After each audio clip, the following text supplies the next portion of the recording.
going on, everybody? Welcome on into the Jets Report. My name is Patrick Siepman, and coming up on today's show, I want to dive into some winners and some losers from that heartbreaking loss to the Pittsburgh Steelers, 34-22. The Jets had every reason to win that football game. Just think about that Xavier Gipson fumble, the two missed two-point conversions, a couple of dropped interceptions. You forced two fumbles, but you can't jump on top of it. Overall, I think it was a fantastic game for the Jets. Even though the result is not what we wanted, the process was there, and this football team looked pretty good. But the star of the show and the star of the day, it's got to be QB1. JF7 played his absolute tail off against the Pittsburgh Steelers. I got nothing but good things to say for Justin Fields. He almost played a perfect game. And I'm not trying to be hyperbolic when I say this. I thought that was the best game of his NFL career I've seen from start to finish. And specifically, we all knew he had that dual threat ability. One of the best dynamic athletes that we have in the NFL, but him throwing the football was fantastic. And also his feel from within the pocket I thought was amazing. He was still able to extend some plays, but he didn't take a sack. Like, this guy had great pocket presence the entire game today, and he was 16-22, 218 yards, and a touchdown. I thought just overall he was amazing, and then you also saw that dual threat ability come out on a couple of key spots. But even when he was moving up in the pocket, he always kept his eyes downfield, had a couple of seed throws like Jeremy Ruckert, Tyler Johnson. You also saw that connection with Garrett Wilson really get going. So I got nothing but good things to say for Justin Fields. I'm excited to see how he's going to build off this, but I always compare him to like a streaky shooter in basketball.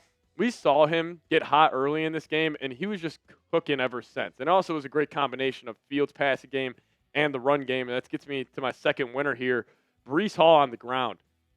I was so wrong about Breece Hall. I was saying I thought that Braelon Allen was going to be the RB1 when it's all said and done for this New York Jets offense, but Breece looked better, and he looked like the rookie version of Breece, where his jump cuts were absolutely on display, and he was reading his blocks extremely, extremely well. And it was also a great push by the offensive line.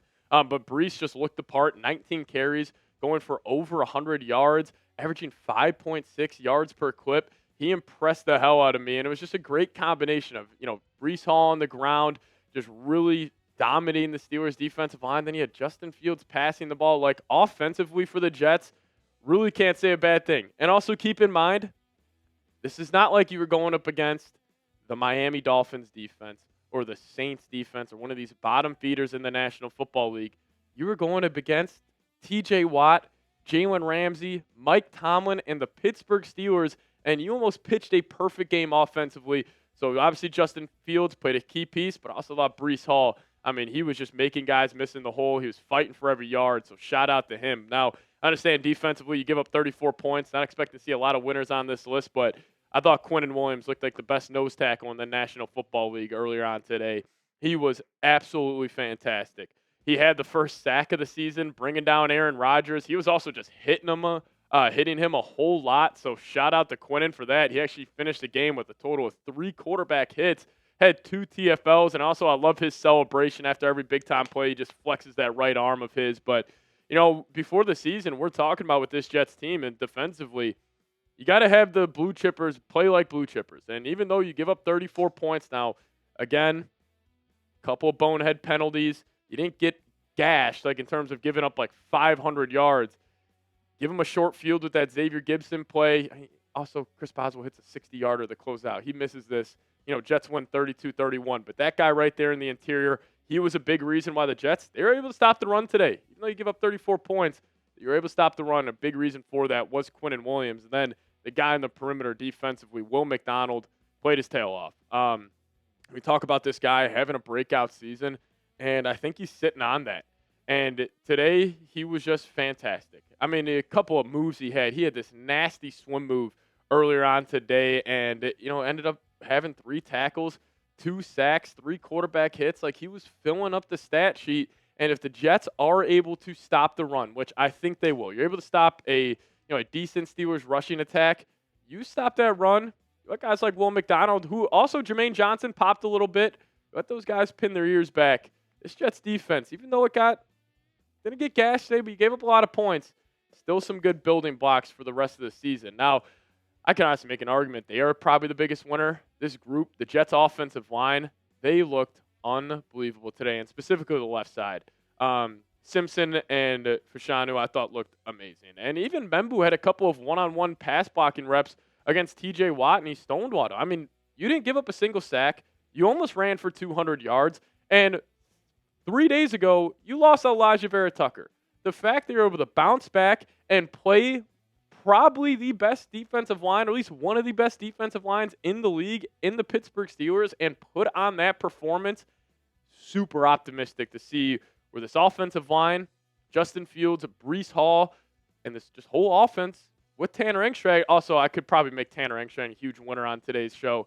He looked absolutely amazing. For his first time calling plays in the NFL, he was dialing it up. It just felt like they were just in a rhythm the entire day. So you got to give love to the whole offense. Well, I'll ask you guys this. Who was the biggest winner today? I'm assuming I see a lot of Justin Fields, and that's A-okay with me. My biggest winner as well. But you guys let me know. Who was the biggest winner today versus the Pittsburgh Steelers? Now, we'll talk about some losers, because, of course, there are when you start the season 0-1. But before we do so, if you guys want to get some more New York Jets merch in your life, click this link, chatsports.com/Jets hoodies. I'll have that for you guys in the comments section and description of today's show. Would really appreciate if you guys checked it out. Chatsports.com/Jets hoodies. Biggest reason why the Jets lost today? Xavier Gipson. Just one play. He played good overall. Like, 99% of his plays out there today were a positive. Thought he returned the ball well, but you can't have that catastrophic mistake. You cannot fumble the football like he did, and it was also the process of it. You're running down the left sideline. The ball should be in your left hand, and he's got one arm on it with the ball in his right hand. Ball came right out, and it completely flipped the script of the game. Like, the Steelers just scored a touchdown. Okay, no need to panic. The Jets still have a lead. The offense is humming. Still thinking there is, a very good chance you go and win this football game, but you just hand them the ball at the 20-yard line. Next play, touchdown back right of the end zone to Calvin Austin. Why did the Jets lose today? Because Xavier Gipson coughed it up. And Jamal Pritchett, sitting there on that practice squad, I'm calling him up, and he should be the kick returner for next weekend. Loser number 2, I'm going to go Brandon Stevens on this one. Thought he had a pretty rough showing overall.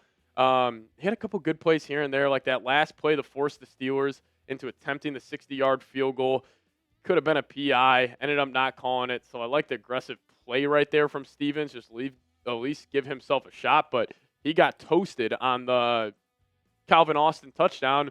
He's biting on the play action. He just gets completely beat behind him, and he also had a dropped interception. He needs to get some new cleats because he couldn't set his feet. He couldn't tackle. He would have possibly had a pick six against Aaron Rodgers if he could just stay on his feet. So, again, up and down play for Brandon Stevens, but his bad today was really, really bad. So I got him as a loser here. And then number 3, got to go Tony Adams. Not too much to say on Tony Adams, but tackling definitely an issue. I would be curious to see how quickly Glenn keeps him in the starting lineup, especially with a guy like Malachi Moore just waiting in the reins.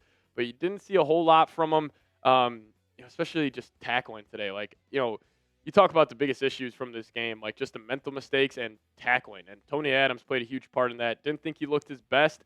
So we'll see if Malachi Moore gets that call up to the starting lineup at some point this week. But, definitely something to keep your eyes out on. And then got to put Nick Folk on here. Not like he had an awful game, like he was missing a couple kicks. But, hey, you missed that extra point. Could have completely changed how we're talking about this game. And, with Folk, yeah, he was able to, obviously knock in both the field goals.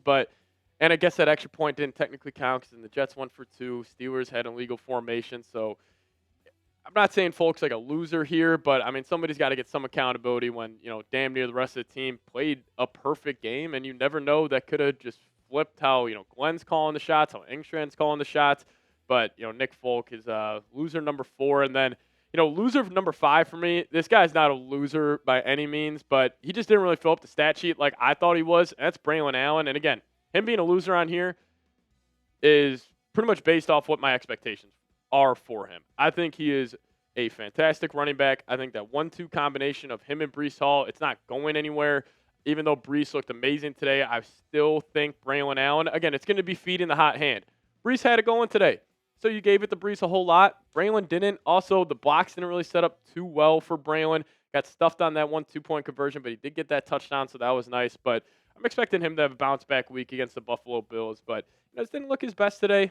Wasn't really given too great of an opportunity. So I guess got him as my last loser. But again, Braelon Allen, Nick Folk, not like true losers compared to like Xavier Gipson, biggest loser by far, and then Brandon Stevens as well. But if you guys made it to the end of today's show, hit me with a go J.E.T.S down below in the comment section. We appreciate you guys watching today's show. We'll see you guys tomorrow morning for a Monday video, so stay tuned for that. And as always, go Jets.